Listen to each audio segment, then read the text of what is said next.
મેં 3 વાતો કરી હતી. કોર્ટોનું વેકેશન ઘટાડવું જોઈએ, રોજ કોર્ટનો ટાઈમ અડધો કલાક વધારવો જોઈએ, અને ત્રીજી કોર્ટોના જે બધા ભવનો પડ્યા છે સાંજના સમયે લાઈટ ચાલુ કરીને રાત્રે કોર્ટ ચલાવવી જોઈએ. તમે મને કહો મને મારે કે ન મારી લો, મને આપણા ભેગા થઈને મારે કે ન મારે. મિત્રો, દેશ કરે ને કરે ગુજરાતે કર્યું. ગુજરાતે સાંજની કોર્ટો ચાલુ કરી અને પરિણામે આવ્યું કે આ રાજ્યમાં 96 સાંજની કોર્ટો ચાલુ થઈ. 3 લાખ કરતા વધારે કેસ ગયા એક જ વર્ષમાં નિવેડો આવ્યો. 45 લાખ કેસ બાકી હતા જ્યારે હું આવ્યો ત્યારે. 4 વર્ષમાં બીજા 65 લાખ પાછા નવા જોડાયા, કારણ કે કાર્યક્રમ તો ચાલુ જ હોય ને. 1 કરોડ ને 10 લાખ થયા. મિત્રો, આજે માત્ર 24 લાખ કેસ પેન્ડિંગ છે. અને મારા મનમાં સપનું છે કે 2010માં ગુજરાતની સ્વર્ણ જયંતિ ઉજવીએ ત્યારે જે વર્ષનો કેસ હોય એ જ વર્ષે બોર્ડ પર આવે. આ બધું જ જો શક્ય હોય, કેમ તો પેલી પડી રહેલી સાધન સામગ્રીથી એનો સાંજે રાત્રે વાપરવાનું ચાલુ કર્યું. એ જ રીતે શાળાના વેકેશનની લેબોરેટરી છે એને ઉનાળાની રજાઓમાં ખેડૂતો માટે વાપરીએ. એ કોઈ નવા ખર્ચા વગર ઉપરથી આવકનું સાધન ઉભું કરી શકાય. મિત્રો, નાની નાની મારા પ્રયોગો છે, મારા નાના નાના પ્રયાસો છે, અને એમાંથી એક મોટી ક્રાંતિનું આજે ઉદ્ગમ થઈ ગયો છે. આ કૃષિ મહોત્સવ એક તપસ્યા છે, એક સાધના છે. આ કૃષિ મહોત્સવ આ દેશના ઋષિઓને અમારી સરકારનું પરિશ્રમ દ્વારા તર્પણ છે દોસ્તો, અને એ કામ અમે પણ એનો લાભ લેવાનો છે. ગામો ગામ એની જાગૃતિ આપવી જોઈએ, અને આ કામ આપણે જ કરવું પડશે. જેમણે આ કામ માટે કમાણી કરે છે લોકો નહીં કરે મિત્રો, આપણે જ કરવું પડશે. જેના હૈયામાં આગ છે ને કે મારા ગુજરાતના ગામડાના જીવનને બદલવું છે, કૃષિ ક્ષેત્રે ક્રાંતિ કરીને મારા દેશની સેવા કરવી છે, એ જ કરી શકશે. મત્સ્ય ઉદ્યોગ મિત્રો, આ સાગર ખેડૂત ભાઈઓ, અગર ખેડૂત ભાઈઓ, આ હું બધાનામાં જોડતો હોઉં છું. એકાંગી નથી મારું. મને યાદ છે હમણાં જાપાનનું એક ડેલિગેશન આવ્યું હતું.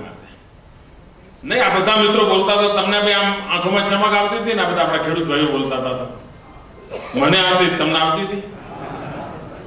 એમ થાય ને હાથ પકડી લે, વાહ સરસ કર્યું, એવું થતું હતું. કેવા કામ કર્યા છે.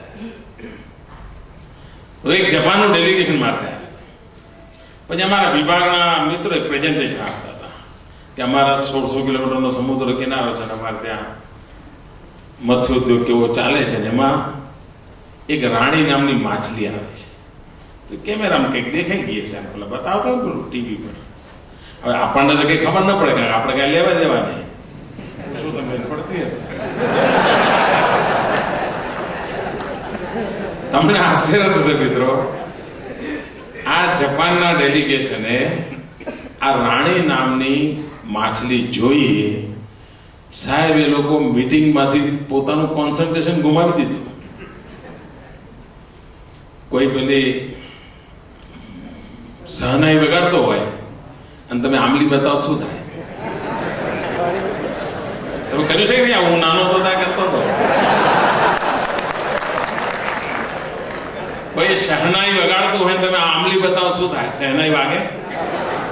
વગાડી ના શકતા, મોંમાં એવું પાણી છૂટે, શહનાઈ વાગે જ નહીં. સાહેબ આપણે મીટિંગમાં જાપાનના મિત્રો મીટિંગ કરી જ ના શક્યા. રાણી માછલી જોઈને જે પાણી છૂટ્યું, કારણ કે આપણે ત્યાંથી માછલી જાપાનમાં જાય છે, વેચાય છે, લોકો પ્રેમથી બિચારા જમે છે. પણ જેવી એમણે ટીવી પર જોયું, એમના મોંમાં પાણી છૂટી ગયું. મિત્રો આપ કહો, કેટલી બધી તાકાત પડી છે. આ તાકાતને લોકો સુધી કેવી રીતે પહોંચાડવી, એના માટે તે મથામણ છે. અને આ જ પ્રયોગો છે, આ શક્તિના દ્વારા જવું છે. એ શક્તિના દ્વારા આપણે બધા આગળ વધીએ. કૃષિ મહોત્સવ આખા અખાત્રીજના દિવસે શરૂ થાય છે. 4 જિલ્લાના મોટા કાર્યક્રમોની શરૂઆત માટે મને અમારા દિલીપભાઈ આગ્રહ કર્યો છે. જવાનો છું. 7મીએ શાયદ બારડોલી અને હિંમતનગર છે અને 9મી તારીખે જુનાગઢ અને ગોધરા છે. અને બાકી મંત્રીઓ પોતપોતાના જિલ્લાઓની અંદર કૃષિ મહોત્સવના પ્રારંભ કરાવવા પહોંચવાના છે. આ મોટું ક્રાંતિનો રથ છે મિત્રો. આ કૃષિ રથ છે ને એ મોટી ક્રાંતિનો રથ છે. એમાં આપણે જોડાઈએ. એમાં જે કઈ બાબતો લઈને જઈએ છીએ લોકો એનો લાભ લે એના માટે પ્રયાસ કરીએ. આ મહેનત રંગ લાવી રહી છે અને હવે વધુ રંગ લાવશે મને વિશ્વાસ છે. આપ સૌને કૃષિ મહોત્સવે પધાર્યા. આપણા સંગઠનો, આપની પ્રગતિશીલ અનુભવો, એનો લાભ પણ ખેડૂતોને મળે. મિત્રો, ખેડૂતની એક વિશેષતા છે, એ કોઈનું ના માને છે. કોઈનું ના માને. તમે આકાશમાંથી પાતાળ ભગવાનને લઈ આવો, બલરામ ભગવાનને, અને બલરામ ભગવાન કે હું બલરામ છું ભાઈ, આમ કરજે, ન માને છે. ખેડૂત કે તો જ ખેડૂત માને. આ નક્કી છે. એની વિશેષતા છે. અને ખેડૂત એને કહે જો મેં મારા ખેતરમાં આવું કર્યું હતું, તું કર, સાહેબ આ બંધ કરીને માને. અને તેથી આ પ્રગતિશીલ ખેડૂતો જેટલો ટાઈમ આપશે, એ પોતાની વાત અનુભવથી કહે છે તો ખેડૂત એટલા વિશ્વાસથી એને સાંભળશે અને આપણી વાત એટલી જલ્દી પહોંચશે.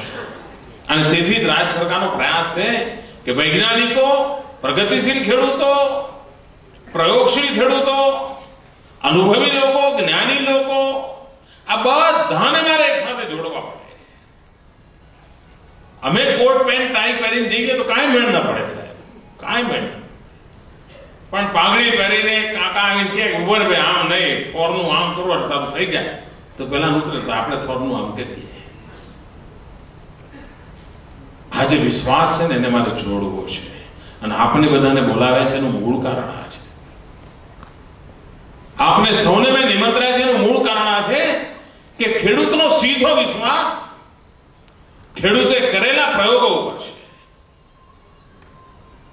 અને એને આપણે શક્તિ રૂપે સ્વીકારીને આગળ ધપાવવા માંગીએ છીએ. તમે મિત્રો જેમ હમણાં આપણા એક મિત્રએ દક્ષિણ ગુજરાતની વાડીની વાત કરી.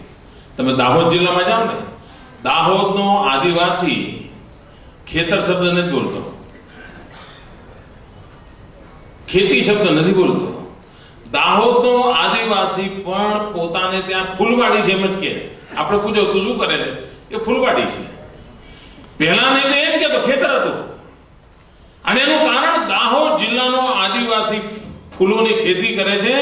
અને આજે પણ વડોદરાના બજારની અંદર સવારમાં કોઈ પણ ભગવાનને મારા આદિવાસીઓ ઉગાડેલું ફૂલ ચડે છે. આ સ્થિતિ પેદા થઈ છે. એટલે હવે આદિવાસી ખેડૂતને સાધનો કેટલા ટાંચા હોય, એને બિચારાને શિક્ષણ અનુભવનો લાભ કે બહુ મળ્યો ના હોય. એ જો આ કરી બતાવે તો બીજા કેમ ન કરી શકે? એને લઈને આપણે આગળ વધવું છે. અને મને વિશ્વાસ છે મિત્રો આપણે આગળ વધીશું. જે 10 ખેડૂત મિત્રોને મને આજે સાંભળવાનો અવસર મળ્યો, આનંદ થયો મિત્રો. ખૂબ એટલે મને પોતાને પણ ખૂબ આનંદ થયો. હું જો છાપું ચલાવતો હોત ને તો આજ મારું જ ના છાપ ભાષણ ના છાપત, તમારા છાપત દોસ્ત.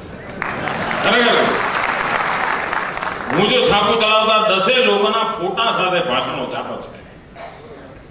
આ તાકાત છે, આ રાજ્યની તાકાત જ આ છે સાહેબ. અને તાકાતની પૂજા કરવા માટેની મારી મથામણ છે. ફરી એકવાર મિત્રો આપ સૌને ખૂબ ખૂબ શુભેચ્છાઓ. જય જય ગરવી ગુજરાત.